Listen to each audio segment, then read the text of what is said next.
Friends, आज हम लोग बात करने वाले हैं प्रॉपर्टीज ऑफ चार्ज में दूसरी लेकिन बहुत इंपॉर्टेंट प्रॉपर्टी के बारे में। वो है क्वांटाइजेशन ऑफ चार्ज। अब देखिए यहाँ पे क्वांटाइजेशन ऑफ चार्ज में क्वांटाइजेशन से आपको क्या समझ में आता है। क्वांटाइजेशन जो है वो क्वांटिटी से बना है, मतलब चार्ज की क्वांटिटी। मतलब हम लोग कहते हैं कि कोई बॉडी है जिसके ऊपर कुछ चार्ज है, तो वो हम लोग काउंट कैसे करेंगे, उसकी क्वांटिटी कैसे पता करेंगे कि भाई इसके ऊपर कितना चार्ज है, 1 किलो है, 2 किलो है, या फिर 1 लीटर है, 2 लीटर है, कितना है। तो उसको काउंट करने के लिए ही इस प्रॉपर्टी के बारे में हमें बताया गया है। राइट तो देखिए इंपॉर्टेंट चीज होती है कि अगर हम लोग किसी चीज को देख रहे हैं, फिजिक्स का काम ही मेजरमेंट करना होता है, फिजिक्स में मेजरमेंट से ही सब कुछ चलता है। तो यहाँ पे भी मेजरमेंट के लिए क्वांटिटी बनाई गई है, क्वांटाइजेशन ऑफ चार्ज। तो अब देखिए मैथमेटिक्स के अंदर क्वांटाइजेशन का क्या मतलब होता है। मैथमेटिक्स में क्वांटाइजेशन का मतलब होता है कि बहुत बड़ी बड़ी वैल्यूज जो कि कंटिन्यूस होती हैं, उसको आप लोग छोटे छोटे सेट्स में यानी कि स्मॉलर सेट्स में क्रिएट करते हैं जो कि डिस्क्रीट होते हैं। तो अब यहाँ पर हमें ये जानना है कि जैसे हमारी क्या है, कोई भी चार्ज बॉडी होती है, जैसे मान लीजिए कोई वायर है या फिर कोई बहुत बड़ी बॉडी है जिसके ऊपर बहुत सारा चार्ज है, तो क्या उसके ऊपर भी ऐसा हो सकता है कि कोई ऐसी डिस्क्रीट वैल्यू हो जिससे ही आगे बढ़ के सारी की सारी चार्ज की वैल्यू आगे बढ़ रही है। क्योंकि जैसे हमें पता है कि हाई टेंशन लाइन या फिर कोई वायर होती है उसके ऊपर बहुत सारा चार्ज होता है, लेकिन क्या इसका इकाई क्या है, मतलब इसकी यूनिट क्या है, सबसे छोटी यूनिट, सबसे छोटी मात्रा क्या हो सकती है। तो उसी को हमें जानना है। जैसे कि हमारे पास सबसे ज्यादा बड़ी आइटम जो अगर हम लोग यूज करें इसके लिए, अगर हाइड्रोजन एटम का हम लोग यूज कर लें, क्योंकि हमें पता है कि हाइड्रोजन एटम के अंदर क्या होता है, एक इलेक्ट्रॉन होता है, एक प्रोटॉन होता है, और बाकी सारे जितने भी एलिमेंट्स हैं वो भी इलेक्ट्रॉन, प्रोटॉन और न्यूट्रॉन से मिलकर के बने हुए हैं। क्योंकि हमें पता है कि इलेक्ट्रॉन के ऊपर जो चार्ज होता है वो होता है माइनस का 1.6 मल्टीप्लाई बाय 10⁻⁻19 कूलम। इसी तरीके से जो आपका प्रोटॉन होता है उसके ऊपर यही वैल्यू होती है लेकिन पॉजिटिव होती है, और जो आपका न्यूट्रॉन होता है उसके ऊपर तो कोई चार्ज ही नहीं होता, यानी कि वो तो न्यूट्रल होता है। तो इसका मतलब अगर मैं यहां से एक इलेक्ट्रॉन निकाल दूं, इस पूरे हाइड्रोजन एटम से एक इलेक्ट्रॉन निकाल दूं, तो इसके ऊपर एक आपका प्रोटॉन बच जाएगा जिसके ऊपर चार्ज होगा प्लस का 1.6 मल्टीप्लाई बाय 10⁻⁻19 कूलम, या फिर इसमें से पॉजिटिव निकले तो नेगेटिव ही बचेगा। राइट तो इसका मतलब जो आपका मिनिमम चार्ज है पूरे यूनिवर्स के अंदर वो ये होगा, एक इलेक्ट्रॉन वाला होगा। इससे नीचे कोई चार्ज आपका है नहीं। राइट या फिर इस चीज को आप लोग तोड़ नहीं सकते, इसी चार्ज को। राइट तो इसका मतलब किसी बॉडी के ऊपर अगर मैं कोई चार्ज देता हूं तो वो इलेक्ट्रॉन के जरिए ही जाएगा, इलेक्ट्रॉन थ्योरी के हिसाब से। यानी कि अगर मैंने किसी बॉडी को, मान लीजिए कोई बॉडी है, इसके ऊपर मैंने एक चार्ज दिया जिसका है 1.6 मल्टीप्लाई बाय 10⁻⁻19 कूलम, जो कि माइनस में है। इसी तरीके से दूसरा दिया, यानी कि दो दिए, दूसरा दिया तो इसको 2 से मल्टीप्लाई किया तो 3.2 आ गया, 3 से मल्टीप्लाई किया तो 4.8 आ गया। इस तरीके से आगे बढ़ता जाएगा। राइट अब इसके बीच में आप लोग कोई वैल्यू नहीं ला सकते। जैसे 1.6 है, अब मैं आपसे कहूं कि 2.5 चार्ज लेके आइए, तो आप ला सकते हैं? पॉसिबल ही नहीं है। क्यों? क्योंकि 1.6 के बाद सीधा आएगा 3.2, बीच में 2.5 नहीं आने वाला। राइट तो इसका मतलब इस वैल्यू के हिसाब से ही चार्ज की वैल्यू जो है वो आगे बढ़ती है। यानी कि चार्ज को काउंट करने का सबसे बेसिक तरीका इस इलेक्ट्रॉन से ही निकलेगा। विच मीन्स अगर हमारा कोई कंडक्टर है, उसके ऊपर चार्ज है, हमें कंटिन्यूस नजर आता है, लेकिन एक्चुअली वो इन छोटी छोटी डिस्क्रीट वैल्यूज से मिलकर के बना हुआ है।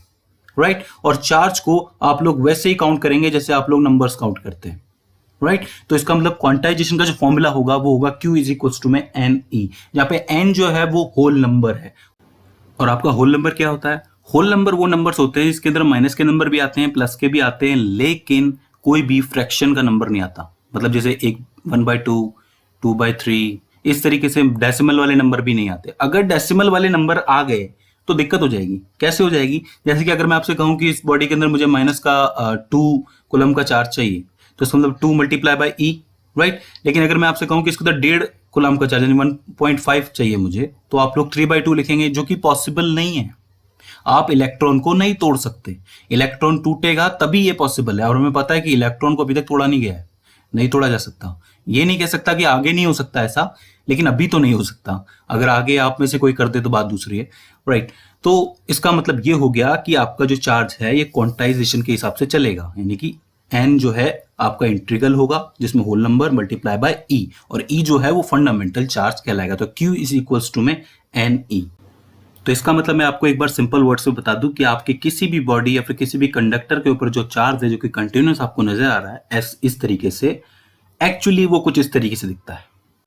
जहां पे आप लोगों को नजर आ रहा होगा कि पूरी की पूरी बॉडी पे हमें डाटा जो है कंटिन्यूस दिखता है, यानी कि आपका जो चार्ज आपको कंटिन्यूस दिखता है, लेकिन एक्चुअली आपको पता है कि बेसिक में ऐसा हो रहा है कि बहुत सारे यहाँ पे इलेक्ट्रॉन्स या तो अंदर आए हैं या बाहर गए हैं, जो कि डिस्क्रीट है कुछ इस तरीके से। राइट अब इसको आंखों से तो काउंट नहीं किया जा सकता, लेकिन आपको पता है कि बेस में क्या चल रहा है। तो इस तरीके से आपका जो क्वांटाइजेशन ऑफ चार्ज है वो पूरा होता है, आप लोगों को पता चल जाता है कि किसी बॉडी पे क्वांटिटी क्या हो सकती है। अब देखिए मैंने बात की थी फंडामेंटल चार्ज के बारे में, तो मैं आपको बता दूं कि एक और इंपॉर्टेंट चीज है वैसे तो, क्योंकि हम लोग पहले क्वार्क्स की बात कर चुके हैं, क्योंकि हमें पता है कि जो आपके प्रोटॉन न्यूट्रॉन जो बने हुए होते हैं उनके अंदर भी क्वार्क्स होते हैं, तो वो क्वार्क्स के अंदर भी अपना एक चार्ज होता है। जैसे कि आपको पता है 6 टाइप के आपके जो होते हैं क्वार्क्स होते हैं, जो कि कुछ इस तरीके से हैं, जिसके अंदर ये जो आपका अप क्वार्क है इसका चार्ज माना जाता है प्लस का 2e/3, 2/3e। अब इसको आप सॉल्व करोगे तो 1.5 निकलेगा, यानी 1.5 निकलेगा। इसी तरीके से आपका जो डाउन क्वार्क होता है उसके अंदर माइनस का 1/3e होता है, इसको आप सॉल्व करोगे तो कितना निकलेगा 0.33, राइट। तो ये भी क्वार्क है एक्चुअली आप देख सकते हैं ये भी एक चार्ज है एक तरीके से। तो होता है बहुत छोटा है, लेकिन एक्चुअली होता क्या है, जब ये एग्जिस्टेंस में आता ही है तो इतने कम समय के लिए आता है, बिल्कुल नैनो सेकेंड्स के रूप में, तो वो क्या है तुरंत खत्म हो जाता है। तो इसका मतलब ये हुआ कि इस चार्ज का कोई यूज ही नहीं है, और जब यूज ही नहीं है तो फिर इसको हम लोग फंडामेंटल चार्ज नहीं मान सकते, इसलिए हमारा फंडामेंटल चार्ज हमेशा इलेक्ट्रॉन कहलाएगा और इलेक्ट्रॉन का ये चार्ज कहलाएगा, राइट। सो इस तरीके से आप लोग किसी भी बॉडी के ऊपर चार्ज को काउंट कर सकते हैं या फिर इसकी क्वांटिटी जान सकते हैं कि कितना चार्ज हो सकता है। तो आप लोगों से कोई पूछे तो आप कहना कि जो चार्ज है वो एक्चुअली डिस्क्रीट डाटा में होती है लेकिन लगती कंटिन्यूस है। आगे चल के जब हम लोग कंटिन्यूस चार्ज डिस्ट्रीब्यूशन पढ़ेंगे तो वहां पर भी इस चीज का यूज आ सकता है, right. So friends, I hope आपको ये दूसरी और बहुत इंपॉर्टेंट प्रॉपर्टी समझ में आई होगी। इसके बाद एक और प्रॉपर्टी बचती है कंजर्वेशन ऑफ चार्ज, जिसके अंदर कुछ चेंजेस आए हैं जिसके बारे में हम लोग बात करेंगे, राइट। आई होप आपको ये वीडियो समझ में आई होगी और आपके लिए वीडियो हेल्पफुल साबित रही होगी। इसके बाद भी आपको कोई दिक्कत आती है, कोई क्वेरी आती है, कोई परेशानी आती है, फिर हमसे कोई गलती हो जाती है तो प्लीज आप हमें कमेंट सेक्शन के जरिए बताइए। सो फ्रेंड्स, आज की इस वीडियो में बस इतना ही। See you in the next one.